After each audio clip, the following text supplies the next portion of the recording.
And the word of the Lord came unto me, saying, Son of man, put forth a riddle, and speak a parable unto the house of Israel, and say, Thus saith the Lord God, a great eagle with great wings, longwinged, full of feathers, which had divers colors, came unto Lebanon, and took the highest branch of the cedar. He cropped off the top of his young twigs, and carried it into a land of traffic. He set it in a city of merchants. He took also of the seed of the land, and planted it in a fruitful field. He placed it by great waters, and set it as a willow tree, and it grew, and became a spreading vine of low stature, whose branches turned toward him, and the roots thereof were under him. So it became a vine, and brought forth branches, and shot forth sprigs.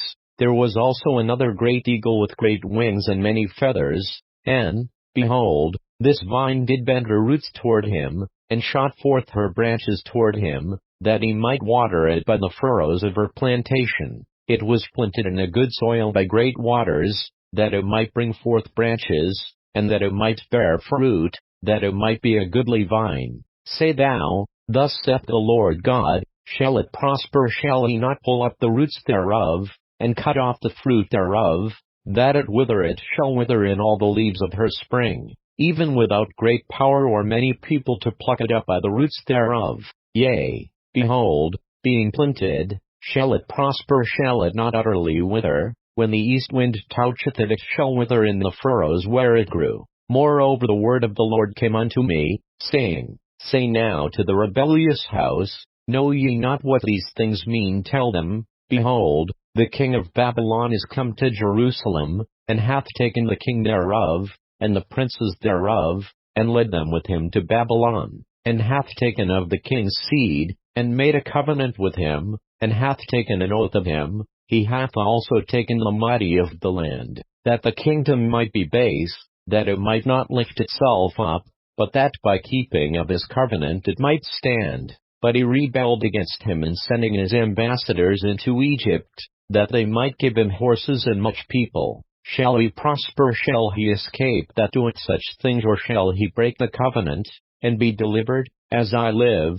saith the Lord God, surely in the place where the king dwelleth that made him king, whose oath he despised, and whose covenant he brake, even with him in the midst of Babylon he shall die. Neither shall Pharaoh with his mighty army and great company make for him in the war, by casting up mounts, and building forts, to cut off many persons, seeing he despised the oath by breaking the covenant, when, lo, he had given his hand, and hath done all these things. He shall not escape.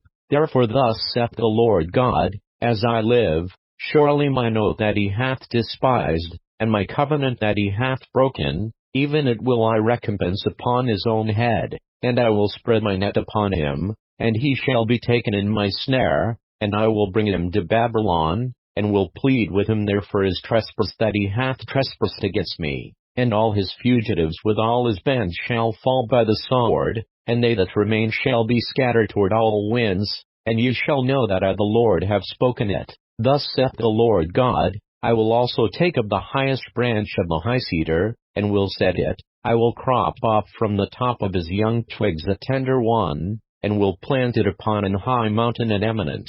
In the mountain of the height of Israel will I plant it, and it shall bring forth boughs, and bear fruit, and be a goodly cedar, and under it shall dwell all fowl of every wing. In the shadow of the branches thereof shall they dwell. And all the trees of the field shall know that I the Lord have brought down the high tree, have exalted the low tree, have dried up the green tree, and have made the dry tree to flourish. I the Lord have brought down the high tree, have exalted the low tree, have dried up the green tree, and have made the dry tree to flourish. I the Lord have spoken and have done it.